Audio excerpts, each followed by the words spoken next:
अब तो दुनिया एक ऐसी महामारी से जूझ रही है जिसमें शवों का अंबार लगा हुआ है। दर्द भरी चीखें हैं चारों तरफ, एक अजीब सा सन्नाटा है और ऐसा लग रहा था कि इस महामारी के बाद हम सुधर जाएंगे, हमें फिर से इंसान कहा जाने लगेगा। लेकिन इंसान कहलाने से पहले ही हम फिर से हैवान बन गए। केरल में गर्भवती हथिनी की मौत ने पूरे देश को हिलाकर रख दिया है। इससे पहले भी कई हाथी और हथनियों की मौतें हुई हैं, लेकिन यह मौत उन सभी मौतों से अलग है। इस भूखी गर्भवती हथनी को अनानास में पटाखा भर कर दिया गया और उस अनानास को खाने से हथनी की जान चली गई। जब कोरोना महामारी फैली तो पूरे देश में लॉकडाउन हुआ। लाखों मजदूर अपने घरों के लिए पैदल निकल पड़े और मजदूरों की हालत को देखकर उनकी मदद के लिए कई हाथ आगे बढ़े और उसे देखकर यह लगा था कि मानवता एक बार फिर जिंदा हो गई है। लेकिन उस खुशी को हम ज्यादा दिन तक नहीं मना पाए।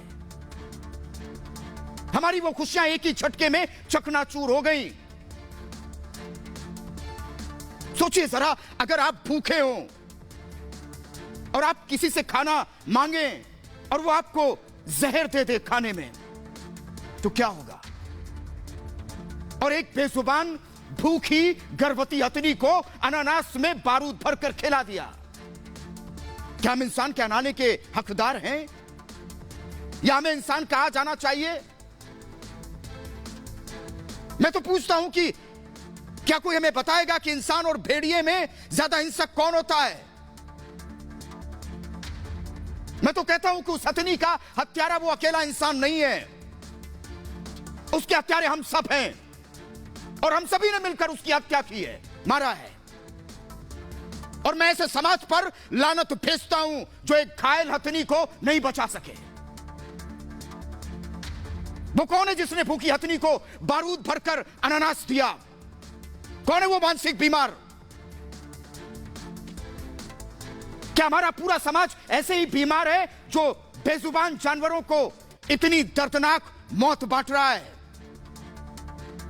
और वो सिर्फ एक हथनी नहीं थी, वो एक मां भी थी।